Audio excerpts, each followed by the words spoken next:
Hello everyone, आपका स्वागत है हमारे चैनल पर। मेरा नाम है ध्रुव और आप लोग देख रहे हैं द लर्नर्स कम्युनिटी। आज की वीडियो में हम लोग बात करेंगे फर्स्ट सेमेस्टर के जेनरिक इलेक्टिव मतलब जीई में एक इकोनॉमिक्स का सब्जेक्ट है जिसका नाम है प्रिंसिपल्स ऑफ माइक्रो इकोनॉमिक्स। आज की वीडियो में हम इस सब्जेक्ट के पिछले 4 बार के क्वेश्चन पेपर के मोस्ट रिपीटेड क्वेश्चंस और उनके जो मोस्ट रिपीटेड टॉपिक्स है वो दोनों लेकर आए हैं। ठीक है, मतलब कि हमारे पास पिछले 4 क्वेश्चन पेपर थे, हमने उन्हें देखा, उसमें मोस्ट रिपीटेड क्वेश्चन ऐसे क्वेश्चन निकाले जो कि आपके बार-बार रिपीट हो रहे हैं, ऐसे टॉपिक निकालें जो कि बार-बार रिपीट हो रहे हैं, ताकि आप लोग उन पर्टिकुलर चीज़ों पे प्रिपरेशन कर सकें, अच्छे से ध्यान दे सकें और अपने एग्ज़ाम में अच्छा कर सकें। ठीक है? तो ये वीडियो आप लोगों के लिए होने वाली है काफ़ी ज़्यादा इम्पोर्टेंट, तो वीडियो को कंप्लीट देखिए, कहीं भी स्किप मत करिए। तो चलिए वीडियो को शुरू करते हैं और अगर अभी तक आपने हमारा चैनल सब्सक्राइब नहीं किया तो प्लीज़ चैनल को ज़रूर सब्सक्राइब करिएगा। ऐसी अपकमिंग वीडियोज़ जो कि इम्पोर्टेंट वीडियोज़ आपको इसी चैनल पर देखने को मिलती रहेंगी। ठीक है? बात करें हमारे सेक्शन ए की, तो सेक्शन ए में वो क्वेश्चन आते हैं जो कि हाईली रिपीटेड है, ठीक है, और इनकी जिनकी प्रोबेबिलिटी एग्जाम में आने की बहुत ज्यादा है। ठीक है, क्वेश्चन देखते हुए चलेंगे, टॉपिक देखते हुए चलेंगे। पहला आपका जो टॉपिक बनता है जो कि रिपीट हुआ है वो बना है उत्पादन संभावना वक्र और अवसर लागत से। ठीक है, मतलब production probability, production possibility curve and opportunity cost, इनसे क्वेश्चन बना है और ये क्वेश्चन आपका 4 टाइम्स रिपीट हुआ है, मतलब 4 बार आपका कंटिन्यूअसली आया ही आया है। अब देखते हैं क्वेश्चन किस किस तरीके से पूछा गया है। हिंदी इंग्लिश दोनों में लिखा गया है, तो आप देख सकते हैं अपने अकॉर्डिंगली कि आपको किस में पढ़ना है। ठीक है, इंग्लिश में हम लोग देखें तो define production possibility curve, use production possibility curve to explain. Point 1 में आपको एक्सप्लेन करना है इंक्रीजिंग अपॉर्चुनिटी कॉस्ट, दूसरे में करना है डिक्रीजिंग अपॉर्चुनिटी कॉस्ट और तीसरे में करना है कांस्टेंट अपॉर्चुनिटी कॉस्ट। ठीक है, सबसे पहले आप डिफाइन करेंगे प्रोडक्शन पॉसिबिलिटी कर्व को, उसके बाद आप बताएंगे कि जो प्रोडक्शन पॉसिबिलिटी कर्व है उसको एक्सप्लेन, मतलब उसको यूज करके आप लोगों को ये 3 पॉइंट भी एक्सप्लेन करने हैं। ठीक है, ये हो जाता है उसके ऐसा। फिर आगे क्वेश्चन में देखते हैं तो सेम क्वेश्चन आपका दोबारा से पूछा जाता है बिल्कुल वही लैंग्वेज के साथ कि define production possibility curve, use production possibility curve to explain ये और ये आपको एक्सप्लेन करना है। क्वेश्चन नंबर 3 में भी सेम यही आता है आपका, कोई भी चेंजेस नहीं है। ठीक है, और क्वेश्चन नंबर 4 जो है आपका इस तरीके से है, explain why in the short run equilibrium of the perfectly competitive firm price is equal to marginal cost, while in the long run equilibrium price is equal to marginal cost as well as average cost। ठीक है, ये question different है। अब आप समझिए यहाँ पे language आपकी दूसरी है, ये कहाँ पे मिल रहा है, ये आपका कनेक्ट हो रहा है कहीं ना कहीं अपॉर्चुनिटी कॉस्ट की इफिशियंसी से। ठीक है, इफिशियंसी के अंतर्गत जो अपॉर्चुनिटी कॉस्ट होती है ये उससे लिंक कर रहा है, इसीलिए ये क्वेश्चन यहाँ पे पूछा गया है। ठीक है, तो आपको इस टाइप के भी क्वेश्चन आएंगे जिनकी लैंग्वेज हो सकता है कुछ और पूछी गई हो, बट अगर आपने उसे समझ लिया कि सही जगह पे क्या पूछा जा रहा है, किससे रिलेट कर रहा है, तो आप लोग इजिली आंसर राइटिंग जो है कर पाएंगे। ठीक है, तो ये हो जाते हैं आपके 4 इंपॉर्टेंट क्वेश्चन, तो आप जरूर पढ़ के जाइएगा, आप एक बार फिर से देख लीजिए। जो क्वेश्चन बनेंगे वो बनेंगे आपका पहले तो प्रोडक्शन पॉसिबिलिटी कर्व से, और उसका यूज करके आपको increasing opportunity cost, decreasing opportunity cost और कांस्टेंट अपॉर्चुनिटी कॉस्ट बतानी होगी। और ये 3 बार रिपीट हुआ है डायरेक्टली, और 4 बार में आप चौथी बार में आपका डिफरेंट लैंग्वेज में पूछा गया है, तो क्वेश्चन इंपॉर्टेंट है। ठीक है, यहाँ पे हमने थोड़े से एक्शन नोट दिए, आप चाहे तो इन्हें पढ़ सकते हैं। ठीक है, इन एक्शन नोट्स में हमने थोड़ा सा और बताया, तो आप देख लीजिएगा।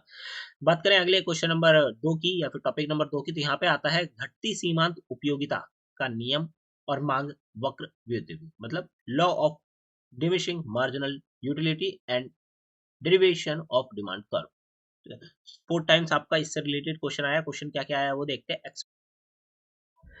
आपका पहला क्वेश्चन बनता है कि explain the law of diminishing marginal utility and equi marginal utility drive demand curve of a good by using the concept of utility. ये आपका पहला क्वेश्चन बनता है। ठीक है, वहीं आगे देखें कि इस टाइप के क्वेश्चन और किस तरीके से पूछे गए हैं, तो यहाँ पे भी आप देख सकते हैं explain the law of diminishing marginal utility and equi marginal utility drive demand curve and good curve of good by using the concept of utility. ठीक है, तो ये आपका 2 बार पूछा जा चुका है, सेम लैंग्वेज में यहाँ पे भी पूछा गया है और सेम लैंग्वेज में भी आपका यहाँ पे भी पूछा गया है। तो ये जो क्वेश्चन है आपका ये बार बार रिपीट होता रहा है। यहाँ पे अगर देखें तो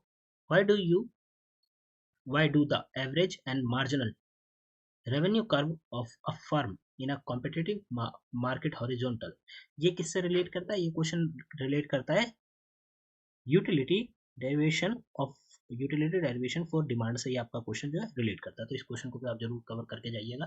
ठीक है, तो यहाँ पे ये वाले आपके जो रिपीटेड क्वेश्चन है हो जाते हैं। आगे देखते हैं कि और भी आपके रिपीटेड क्वेश्चन बनते हैं।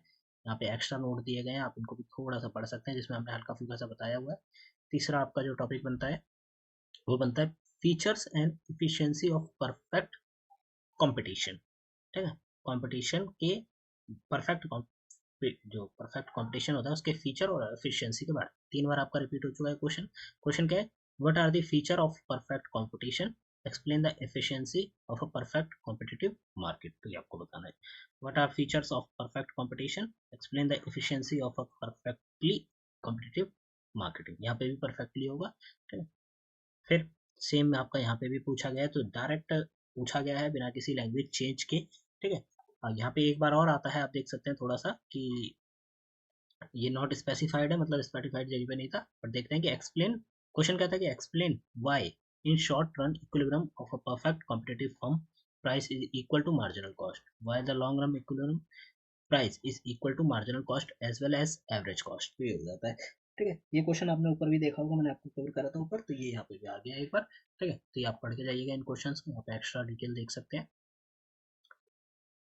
चौथा बनता है आपका changes in equilibrium price and quality.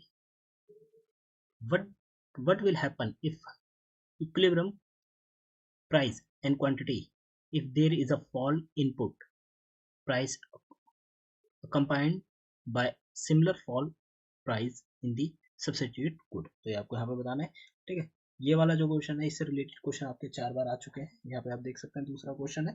ठीक है, यहाँ पे भी सेम लैंग्वेज में ही पूछा गया, कोई लैंग्वेज में भी चेंज नहीं करा गया, और यहाँ पे भी सेम लैंग्वेज में पूछा गया। सब्स्टिट्यूट एनालाइज करने के लिए कहा गया है, तो आप एनालाइज करिएगा, उसके बाद आंसर लिखिएगा। यहाँ पे आपका डिफरेंट लैंग्वेज में पूछा जाता है, why do firm enter an industry when they know that in the long run economic profit will be zero. कोई फर्म किसी इंडस्ट्री में क्यों आती है या एंटर करती है, जब उसे पता है कि लॉन्ग रन मतलब बहुत लंबे टाइम में उन्हें चलानी पड़ेगी, जो कि इकोनॉमिक प्रॉफिट होगा वो जीरो होगा, स्टिल वो क्यों आते हैं, तो इसके बारे में आपको यहाँ पे बताना।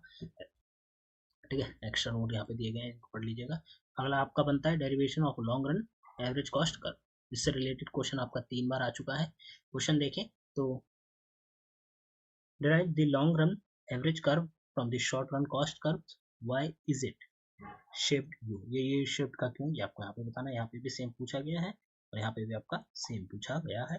ठीक है, तो ये हो जाता है आपका रिपीटेड क्वेश्चन है। आगे देखते हैं, अगला क्वेश्चन आपका बनता है लॉ ऑफ वेरिएबल प्रोपोर्शंस से रिलेटेड।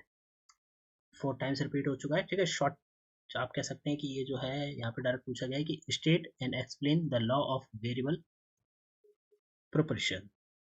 फिर state and explain the law of variable proportions, यहाँ पे भी पूछा गया है, और यहाँ पे भी आपका सेम ही है। लास्ट वाले में थोड़ा सा डिफरेंट तरीके से पूछा गया है कि व्हाई डू फर्म एंटर, जो कि हमने ऊपर भी देखा कि भाई वो क्यों आती है, तो वो रिलेट करता है आपका इस वाले पार्ट से। ठीक है, linked to proportions in production, तो इससे रिलेट करता है, इसलिए यहाँ पे भी रखा गया। तो इसको आप पढ़ के जाइएगा। फिर आपका नेक्स्ट क्वेश्चन आता है price and income consumption curve and derivative demand से रिलेटेड। तो what do price consumption curve and income consumption curve indicate, ये क्या इंडिकेट करते हैं, drive demand curve of a good from indifference curve. तो ये आपको यहाँ पे बताना है, और यहाँ पे भी सेम पूछा गया है, कोई लैंग्वेज में भी चेंज नहीं करे गए हैं।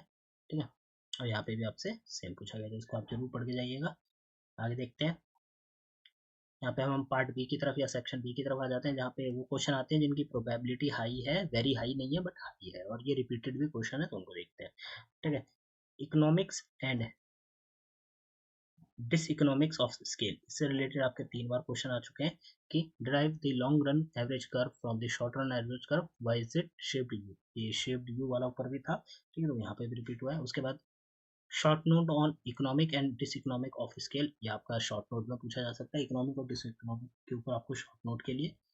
फिर explain why in a long या मार्जिनल एवरेज कॉस्ट। ठीक है, explain why in the long run equilibrium price equal marginal and average cost. तो ये आपको यहाँ पे बताना है। ठीक है, आप लोग हिंदी में भी देख सकते हैं, यहाँ पे हिंदी में भी दिया गया है, आप ताकि समझ पाए, और ये हो जाता है। अगला क्वेश्चन आपका बनता है कंज्यूमर एंड प्रोड्यूसर सरप्लस से रिलेटेड। तो शॉर्ट नोट लिखना है कंज्यूमर सरप्लस और प्रोड्यूसर सरप्लस के ऊपर, और शॉर्ट नोट लिखना है सेम उन्हीं दोनों के ऊपर, तो ये आपका हो जाता है। ठीक है, आगे देखते हैं, एक और बार आपका ये यहाँ पे तीसरा क्वेश्चन बनता है, circular flow of income. Circular flow of income आपको यहाँ पे बताना है, और इससे रिलेटेड जो क्वेश्चन है 2 टाइम आए हैं। क्वेश्चन देखें तो आपका शॉर्ट नोट लिखने के लिए कहा गया है, टॉपिक था सर्कुलर फ्लो ऑफ इनकम, और यहाँ पे भी सर्कुलर फ्लो ऑफ इनकम के ऊपर एक शॉर्ट नोट आपको लिखना है, मतलब संक्षिप्त टिप्पणी जो होती है वो आपको लिखनी है। फिर अब हम पार्ट सी की तरफ आ जाते हैं, जहाँ पे वो क्वेश्चन है जो कि रिपीट नहीं हुए बार बार, बट इंपॉर्टेंट है, ठीक है, जिनकी एग्जाम में जो प्रोबेबिलिटी है वो अच्छी खासी है, तो उसको देख लेते हैं। ये वाला भी क्वेश्चन आपका ऊपर था, ठीक है। What will happen to equilibrium price and quantity if there is fall input in a price combined by similar fall price of a substitute good. तो ये हो जाता है, ठीक है। उसके बाद शॉर्ट नोट लिखने के लिए कहा गया है, टॉपिक है determinants of price elasticity of demand. इसके ऊपर आपको शॉर्ट नोट लिखने के लिए कहा गया है। फिर अगला क्वेश्चन आता है आपका कि why do the average and marginal revenue curve of a firm in a competitive market horizontal। ये क्यों horizontal है ये आपको यहाँ पे बताना है, ठीक है। फिर डिफरेंस करना है law of variable propositions and return to scale on it time period variable factor production behaviour utilities, इन सारे चीज़ों के ऊपर उनका जो डिफरेंस है ये आपको यहाँ पे बताना है। How price and income elasticity of demand divide tax burden between consumer and producer, तो आपको यहाँ पे बताना है। उसके बाद वाई डू फर्म एंटर, ये हम ऊपर ही देख सकते हैं कि भाई वो कोई कंपनी किसी मार्केट में क्यों आती है, जब उन्हें पता है कि लॉन्ग टर्म में जब वो चलाएंगी कंपनी तो इकोनॉमिक प्रॉफिट जो होगा वो जीरो होगा, स्टिल वो आते हैं, तो उससे रिलेटेड, ठीक है। यहाँ पे आपका जो एक्स्ट्रा ओवरड्यूज टॉपिक्स हैं वो यहाँ पे लिखे गए हैं, बट ये ज़्यादा इंपॉर्टेंट नहीं है, जो ऊपर है वो हमने आपको करा दिए। तो यहाँ पे आपके सारे के सारे इंपॉर्टेंट क्वेश्चन खत्म होते हैं। आप लोग हमारे साथ जुड़ सकते हैं इंस्टाग्राम, टेलीग्राम, यूट्यूब पर, और हमारे ऐप को डाउनलोड कर सकते हैं, ठीक है। जो क्वेश्चन मैंने आपको कराए हैं सारे के सारे इंपॉर्टेंट है, एक बार आप एग्जाम में जाने से पहले इनको जरूर पढ़ के जाइएगा। प्रिंसिपल ऑफ माइक्रो इकोनॉमिक्स के पिछले जो 4 बार के क्वेश्चन पेपर थे उनके सारे क्वेश्चन हमने यहाँ पे कवर किए हैं, तो एक बार जरूर देखिएगा। चलते हैं अगली वीडियो में। Thanks for visiting on my channel guys.